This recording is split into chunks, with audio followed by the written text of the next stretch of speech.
Hello, Assalamu alaikum. How are you this morning? All right, that's a very low, how are you? How are you? Are you awake? Yeah? Okay. So I'm going to tell you a few stories. The first story I'm going to tell you is that a few days back, I just landed from a dream destination. Anybody can guess where that is? I can hear. Any idea? Any country? New Zealand, exactly. New Zealand, right? I had the chance to spend 3 weeks in this amazing country, an amazing paradise, right? Immense blue skies, fluffy clouds, all these evergreen fields. It looked, everywhere I looked, it was like an Instagram picture, right? Even my brother was like, is that true, or did you actually change the filter? I'm like, no. Voila, no filter. So it was a beautiful moment, right? I was traveling, I was discovering beautiful vineyards. Let's see. Yeah. I had the chance to visit beautiful vineyards, to be horse riding through Lord of the Rings landscapes, to be hiking in sleepy volcanoes, to see wow landscapes, right? Landscapes like this. Anybody here has been to New Zealand before? No? Ah, okay. So I had this feeling of wonder and of amazement everywhere I was turning, right? Everywhere was wow, just this feeling of wow. It's a little tricky. Do I have to go this way with the pointer, like this? Yeah. So beautiful lakes, beautiful mountains. But little by little, after a few days, I had a very familiar feeling creeping back into my chest. A sense of rising anxiety, of strange discomfort. Little by little, no matter where I turned, even if everywhere around me was amazing, or perhaps because of this, I started feeling deeply lonely. I started feeling that I was miles and miles away from the people I loved. I started feeling that either I was nothing, right? So small in front of the sheer size of nature. And little by little, stories started creeping into my head. Different stories, right? What are you doing here? What's going on with your life? Why are you here alone, by the way? Where are you heading? What's going on with you? Who cares about you? And if you would disappear today, who would even notice? So these narratives started whirling into my head. And for me, this has been all the more present since the last 10 years. Because 10 years ago, I lost the person who gave birth to me, right? And I think that as many of us who might have lost our mom, we suddenly feel quite alone in this wild world. Suddenly we feel that the connection we had with the universe has been kind of cut, has been severed, right? Nobody will have our back anymore. Nobody will love us unconditionally, right? There's nothing like the love of a mom. And for the orphans that are here in this room, I guess we all connect with this idea of this solitude and this loneliness and this even feeling of abandonment can bring you to pretty dark places. So I started researching about it. And I realized that I was not the only one in this situation, right? There's this book, Loneliness, from John Cacioppo, which explains that it's actually in our DNA to be together and to need this connection. And when we don't feel this, when we are in a rocky, windy island in the middle of the Pacific Ocean, it's very natural that we actually feel fear. Because this primal fear of disconnection is what makes us humans, and that's what also made us survive. Because somebody who would get out of the tribe back in the day would face a very rapid death. And we both know this. Yet, today, even in Pakistan, we feel that we live in more and more individualistic societies. We are all the more connected digitally, but humanly, we live in very isolated worlds. This collective fear is actually something that many people use around us, right? I was yesterday going to the Old City with Lamia, and we actually saw all the display for all the demonstrations that will take place this weekend. And all the politicians, all the religious leaders just tap into this fear. They know it. They know we have this fear of not belonging, of being isolated, of being rejected. So they tap into this, and that is a very, very useful tool to control us. This fear is also the base of our economic system, right? Look at our neighbor. They want to invade us. Look at these people who are coming to our countries. They want to ruin us. This is the base of capitalism. This is the base of the war economy that we've been thriving on for decades. And yet, all these fears are still driving us, right? The fear of loss, the fear of rejection. Who here didn't come to this event and is not kind of afraid of the networking moment? This awkward time when we'll have to stand up, say hi, and perhaps face, who are you? I don't know you and I don't want to talk to you. So we all live with these fears of abandonment, of loss, of shame that are within us. But fears are just stories. They're just narratives that we tell ourselves. Narratives that our brains are creating. They are powerful. They're very powerful narratives, but that doesn't mean that we can't deconstruct them.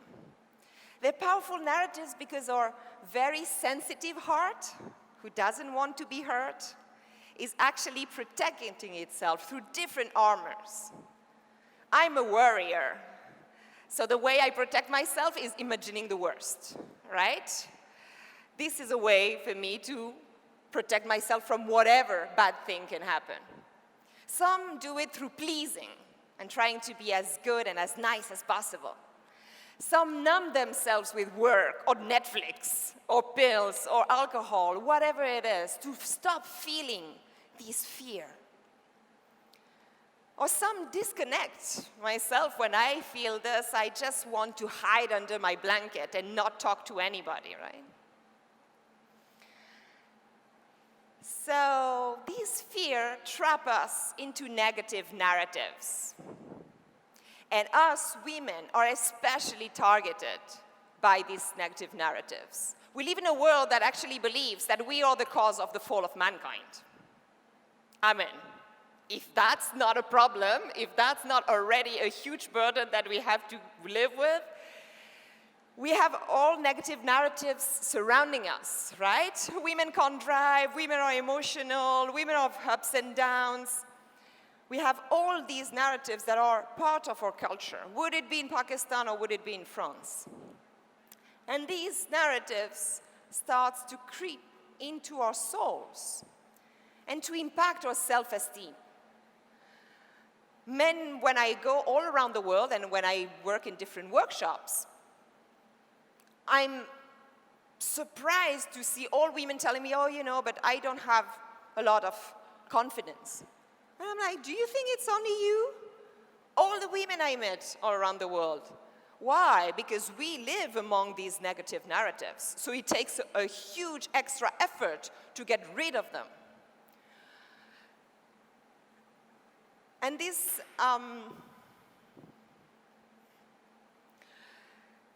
confidence drop happens through puberty. It goes all along the life. 90% of women here are not happy about their body. 95% of cosmetic surgery is about women. Why? Male body is perfect, right? So we have such questions about who we are, which leads to the imposter syndrome and all the questions that we give ourselves about our reality and our capacity or legitimacy.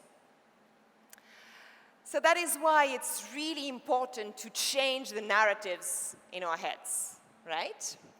And to pass from this idea of the glass half empty to the glass half full, and to make it very consciously.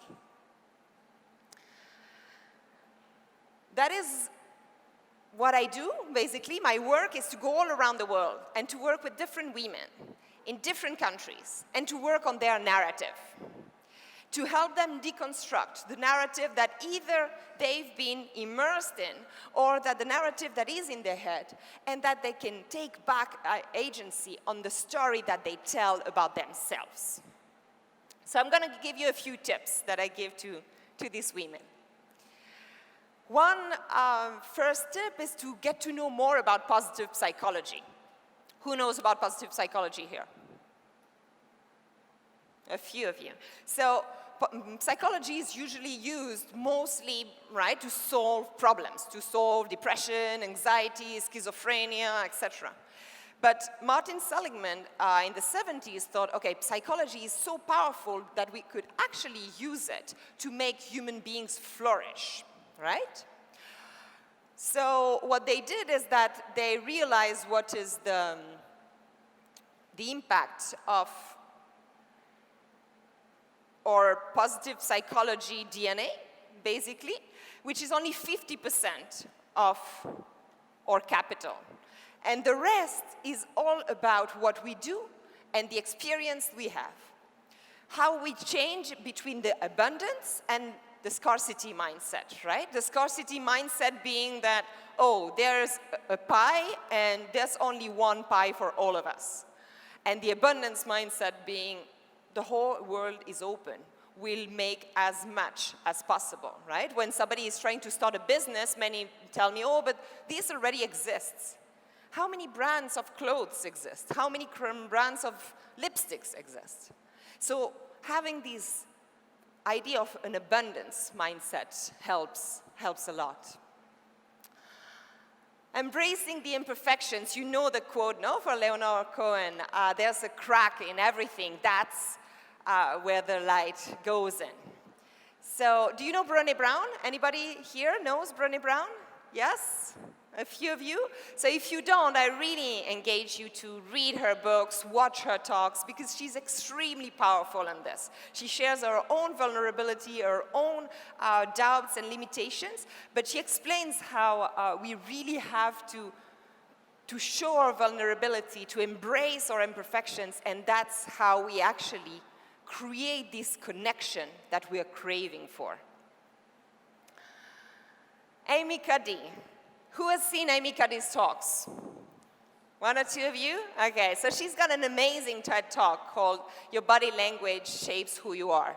What she does is that she says that first we need to work on our body, not only to transmit an image to other people, but to actually transmit an image to ourselves. And this idea that if we use what we call power pose, which is more about spreading the body, opening the shoulders, opening the hips, we actually feel powerful after only 3 minutes. And if we have this kind of pose that we all have, right, looking at our cell phones before an interview or whatever, crossing our legs, especially the girls, we are all crossing our legs, the girls right now, especially on stage, right? we transmit an idea of low purpose. So I'm going to ask you all to stand up. Come on. Stand up, all of you. Yes. And I'm going to ask you to power pose. So you have 3 power poses, okay? You have the Wonder Woman power pose. You have the I won the race power pose. And you have the I'm doing a Skype and I don't care power pose. Okay? So choose whatever power pose you want and try to keep it for at least 10 seconds and see how it feels. How powerful you actually feel. And that's what she advises to do before a job interview, before going on stage, before doing something that is stressful, and transmitting this to your body, to your mind, and to your brain. Thank you. You can sit down.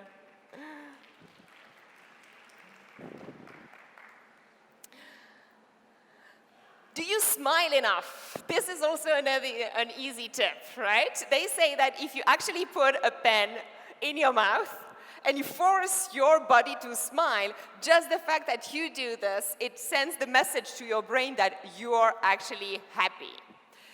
And the best thing about this is that actually people who smile more live longer. So if you don't know what to do at the break, just smile. Smile to the person in front of you, smile to the person at the buffet, smile to the people outside, and see how it goes, and see how you feel. The first thing is that usually people smile back because they're like, right? They're like, okay, this person is smiling. I don't know what that means, but I'm going to smile back anyway. So it feels good, right? So it's an easy happiness kick, basically. And then work on your mind. Your mind is everything. I was talking about all the stories, right? It's so easy to get into these powerful stories. So one of the tools that you might know is meditation. Meditation being Buddhist meditation, or being prayer, or being doing something while being actually into what you're doing. But they say that it has so many benefits, right? For the heart, for the soul.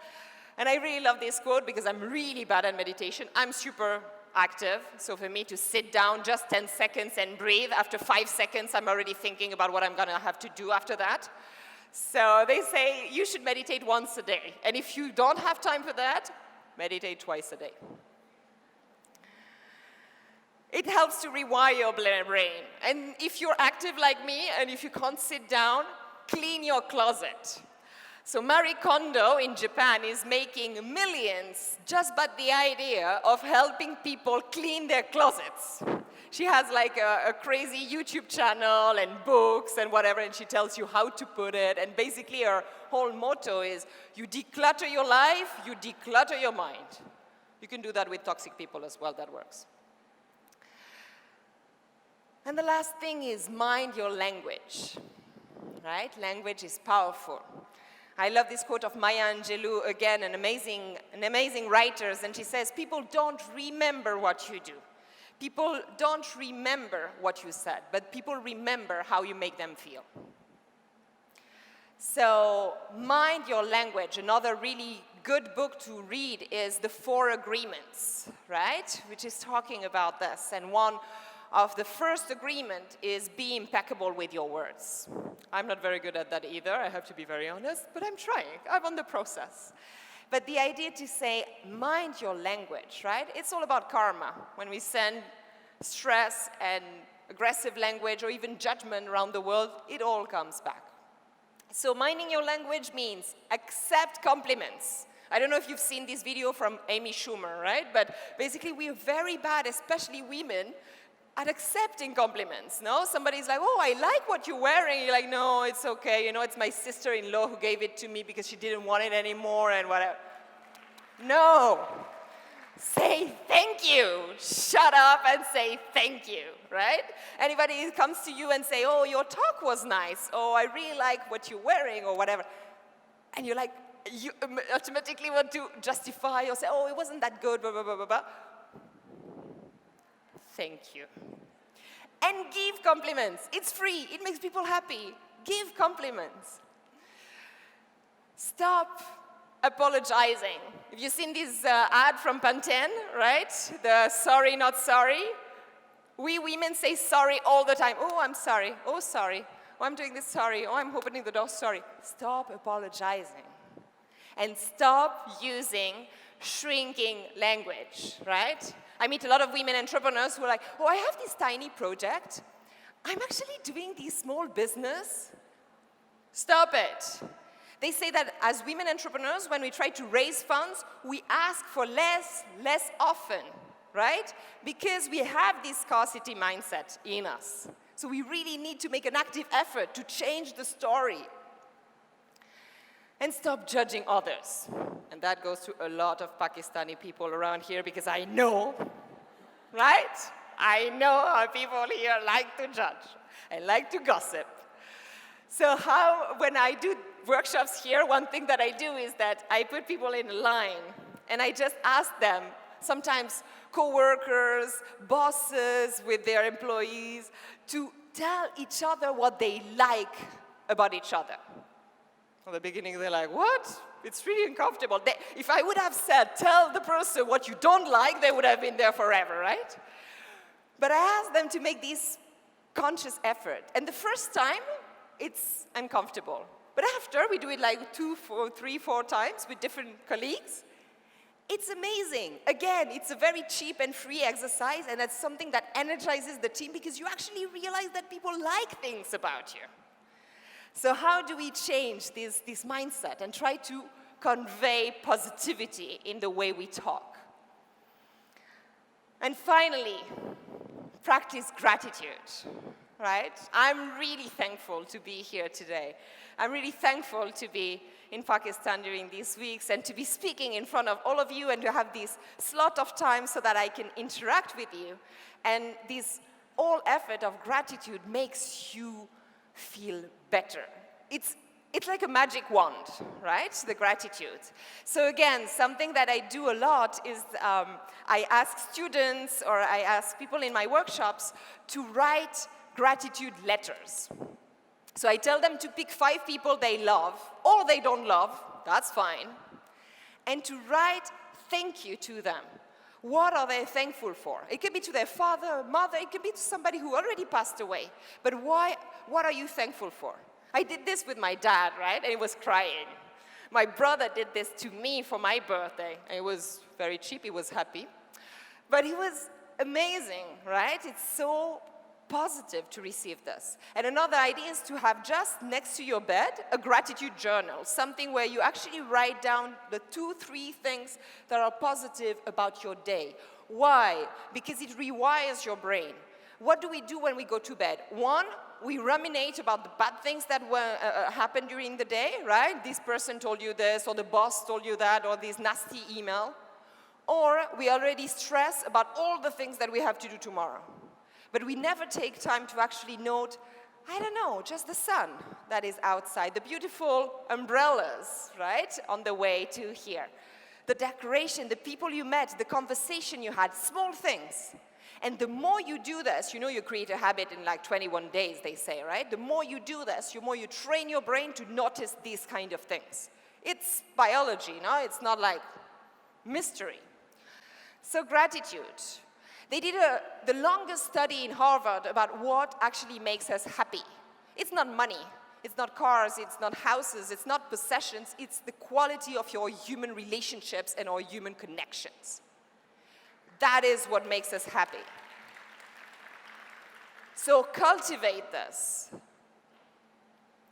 And that's the deepest system change, right? From love over fear. From passing from the fear to love, from ego to trust, from this judgment that we have in us. And this judgment is just from our fear, let's be clear, right? I fear that I'm going to be rejected, so I judge that other person, right? I fear that I'm not going to be good enough to get there, so I just criticize this other woman who actually got there. This is the fear driving us. Again, and fears are just stories we tell ourselves. How we can go from this feeling of loneliness to communion, right? From I am different to we are one. And this is a change that actually takes place from within. You were talking about this before, about how we change from within to the external. Because we are one, and as Rumi was saying, don't feel lonely. The whole universe is within you. So, which is the story that you choose? Do you choose the victim story? Do you choose the sad, depressed story? Do you choose the story where you didn't actually have a choice of what you're doing, what you're gonna do, who you are? Or are you gonna pick the story of who you are and make it happen? You are the hero of your own story. You are the heroine of your own story. I really like this quote of Carl Jung that says, "I'm not what happened to me, I am what I chose to become." So, it's time, right? It's time to change the narrative. And at two levels, we need to change the narrative, because those who actually write and tell the stories are the ones who rule the world. So we need to change the stories at collective level, because we need more stories from and about women. When I was in Australia and New Zealand, I saw a lot of books like this in all the bookshops. Many books showing all the amazing women who are doing something in this world. In Australia, they even have a magazine called Womankind, right? That is only talking about us. Not about fashion, what we can buy, how we can get a diet or find a new husband. No, about us. About the amazing things that we've done. About people who are trying to do better things around this world. And it's a magazine, a full magazine. So we're working on this. I'm happy to say that we're working on this. We just signed a contract with Penguin, with some friends here in Pakistan, to actually publish a book celebrating 40 inspiring, amazing women from Pakistan, and it should be published at the end of the year. So this is about changing the narrative outside. But the last thing I want to give you, and it's a long quote, but I'm going to read it to you. It's again from Brené Brown, because I think that there are a lot of young women, but there are also a lot of midlife women, I would say, like me. And I want to leave you with this beautiful quote. I think midlife is when the universe gently places her hands upon your shoulders, pulls you close and whispers in your ear, "I'm not screwing around. It's time." All of this pretending and performing, these coping mechanisms that you've developed to protect yourself from feeling inadequate and getting hurt, has to go. Your armor is preventing you from growing into your gifts. I understand that you needed these protections when you were small. I understand that you believed your armor could help you secure all of the things you needed to feel worthy of love and belonging. But you're still searching, and you're more lost than ever. Time is growing short. There are unexplored adventures ahead of you. You can't live the rest of your life worried about what other people think. You were born worthy of love and belonging. Courage and daring are coursing through you. You are made to live and love with your whole heart. It's time to show up and be seen. Thank you.